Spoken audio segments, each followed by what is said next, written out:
আমাদের মোট প্রায় 225টা কাজ, এই যে আপনাদের কাছে যে আউটলেটটা দেওয়া হয়েছে এখানে আপনারা একদম বিস্তারিত পাবেন। মোট 225টা কাজ আমরা করেছি এবং এটাকে আমরা 33টা ভাগে ভাগ করেছি।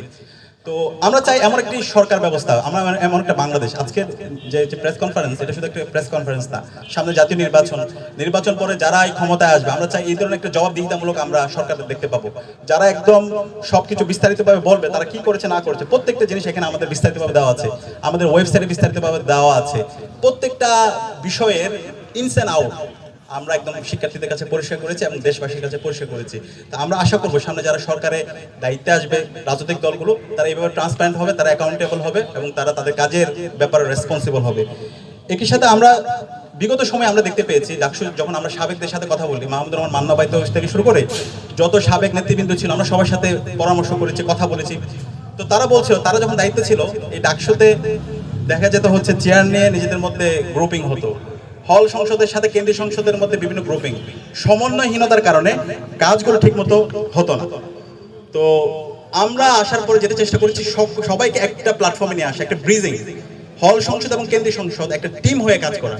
সেটা আমরা প্রমাণ করছি 4 মাস জুড়ে কেন্দ্রীয় সংসদ এবং হল সংসদের মধ্যে দেখতে পাবেন চমৎকার একটা ব্রিজিং। কেন্দ্রীয় সংসদ যখন কাজ করছে হল সংসদ আমাদেরকে সার্বিকভাবে সহায়তা করছে, হল সংসদ যখন কাজ করছে কেন্দ্রীয় সংসদ আমরা একটা টিম হয়ে কাজ করছি। এখানে কোনো সুপেরিয়র অথবা ইনফেরিয়র কোনো পজিশন নাই, আমরা সবাই একটা টিম এবং একটা টিম হয়ে সবাই সবার প্রতি কৃতজ্ঞতা বোধ এবং মমত্ববোধ দেখিয়ে আমরা কাজ করছি। তো সেই জায়গায় আমরা ইতিমধ্যে হল সংসদের যদি রিপোর্টগুলো আপনারা পান দেখবেন হল সংসদগুলো, প্রত্যেকটা হল সংসদ তাদের হলের যে মৌলিক সংকটগুলো আছে প্রত্যেকটা সংকটগুলো তারা অ্যাড্রেস করার চেষ্টা করেছে।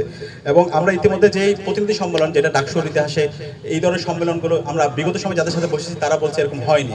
তো প্রতিনিধি সম্মেলন হয়েছে, প্রতিনিধি সম্মেলনে 8টি হল সংসদের যারা প্রতিনিধিরা ছিল তারা তাদের কথাগুলো বলেছে, মতামতগুলো দিয়েছে এবং সেটাকে আমরা রিটেন ডকুমেন্ট আকারে আমরা নিয়ে এসেছি, সেটাও আমরা আপনাদের মাধ্যমে দেশবাসীর কাছে আমরা পৌঁছে দিব।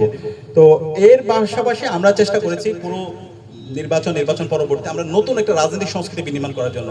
ডাকসুতে যখন আমরা দায়িত্ব নিই এখানে আমরা কোনো একক দলের এক বর্গের আমরা রিপ্রেজেন্ট করি না, আমরা বিশ্ববিদ্যালয়ের শিক্ষার্থীদের প্রতিনিধি।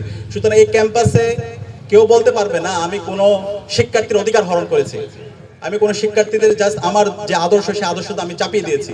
আমরা বলেছি এই ক্যাম্পাসটা হবে একটা মার্কেট প্লেস অফ আইডিয়াস, এই ক্যাম্পাসটা হবে একটা মার্কেট প্লেস অফ ভ্যালুস।